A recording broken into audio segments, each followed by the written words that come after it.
আজ ২৪ এপ্রিল বেলা ১১টায় মহেশখালীর জেটিতে সি ট্রাকে দাঁড়িয়ে পল্টন ও সি ট্রাক উদ্বোধন করলেন নৌ উপদেষ্টা সাখাওয়াত হোসেন। এ সময় তার সাথে ছিলেন মহেশখালীর সন্তান, দেশ বরেণ্য শিক্ষাবিদ, লেখক অধ্যাপক ডক্টর সলিমুল্লাহ খান। সকাল থেকে অধীর আগ্রহে জেটিতে অপেক্ষা করছিলেন সাধারণ মানুষ, সংবাদকর্মী এবং বিভিন্ন রাজনৈতিক দলের সমর্থকেরা। মহেশখালীর ভূমিপুত্র অধ্যাপক ডক্টর সলিমুল্লাহ খান কয়েকটি প্রস্তাব তুলে ধরেন। তিনি সি ট্রাকের ভাড়া ৩০ টাকা করার প্রস্তাব দেন এবং যাতায়াতের সময় জনপ্রতি ৫ টাকা বাতিল করতেও প্রস্তাব করেন।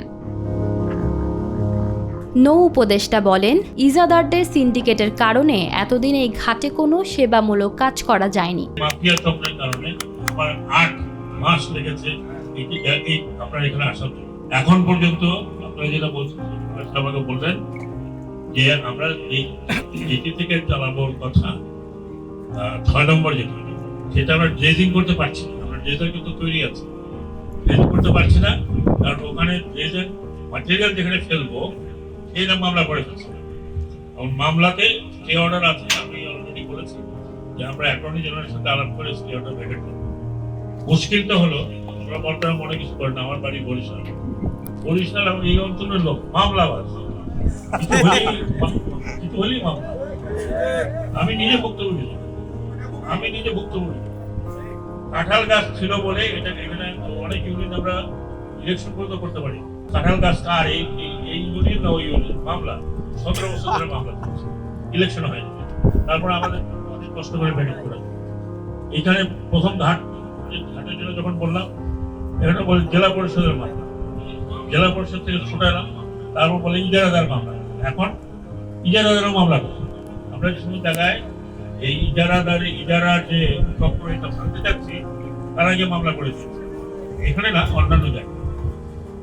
ব্যাপারটা হলো যে আমরা উন্নতি করতে চাই, কিন্তু ব্যক্তি স্বার্থ এদেশে এত বড়, ব্যক্তি স্বার্থের কারণে আমরা সমাজগত কাজ করছি। মূল ভূখণ্ড থেকে বিচ্ছিন্ন মহেশখালী উপজেলার প্রায় ৪.৫ লক্ষ মানুষ দীর্ঘদিন থেকে মহেশখালী ঘাট পারাপারে প্রভাবশালী মহলের কাছে জিম্মি হয়ে পড়েছিল। এলাকাবাসীর দাবি, মহেশখালী কুতুবদিয়ার মানুষের জানমাল নিরাপত্তা সহ সাশ্রয়ী, আরামদায়ক ও নিরাপদ যাতায়াতের জন্য মহেশখালী ও কুতুবদিয়ার নৌঘাটে দ্রুত সময়ে সন্দ্বীপের আদলে ফেরি চলাচল চালু করতে হবে। সমস্যা দুর্ভোগ শেষ হবে না, কারণ এখানে তো ২৫০ জন প্যাসেঞ্জার বহন করতে পারে। আমরা তো ১০,০০০ মানুষ সারাদিন যাতায়াত করি, তাহলে ২৫০ দিক থেকে ৫০০ জন, ১,৫০০ মানুষ উপকৃত হবে। তাও কতক্ষণ বসে থেকে সিটটাকে উঠবে, তারা তো আবার স্পিডবোট মুখে হবে। তার জন্য আমি চিৎকার করে প্রস্তাব রেখেছি যে ৫০-৬০ জন পরিবহনযোগ্য, যাত্রী পরিবহনযোগ্য লঞ্চ, উন্নত মানের লঞ্চ এখানে সার্ভিস দেওয়া যায় কিনা, সেটা যদি ভেবে দেখে এই ধরনের উন্নত মানের লঞ্চ এখানে সার্ভিস দেয়, তাহলে একটা লাঘব সম্ভব। মহেশখালীর প্রান্তিক মানুষগুলো তাদের যে অধিকার ফিরে পায়। এবং আজকে আমার কাছে মনে হচ্ছে মহেশখালীর মানুষ না, মহেশখালীর প্রাণ প্রকৃতিও উচ্ছ্বাসিত এবং প্রাণ প্রকৃতিও খুশি আছে। মহেশখালীর সকল অংশী জনগণ আজকে এখানে আছেন এবং সেই সাথে আগামী সময়ে যখনই কোনো প্রতিবন্ধকতা সৃষ্টি হবে, শুধু দেশীয় প্রতিবন্ধকতা নয়, এবং যদি কোনো আন্তর্জাতিক প্রতিবন্ধকতাও এখানে আসে, আমরা সেটার জন্য লড়াই সংগ্রাম করবো এবং একসাথে ঐক্যবদ্ধ হয়ে সেই লড়াই সংগ্রামের মধ্য দিয়ে আমরা মহেশখালীর মানুষের যে সাফল্যের যে সুপান, সেই সুপান আমরা বয়ে নিয়ে আসবো। টেকসই সমাধান ও অর্থনৈতিক উন্নয়নের লক্ষ্যে কক্সবাজারের সাথে মহেশখালী নৌঘাটের সেতু নির্মাণ করতে হবে। ঈশিতা রহমান, নিরপেক্ষ নিউজ ডেস্ক।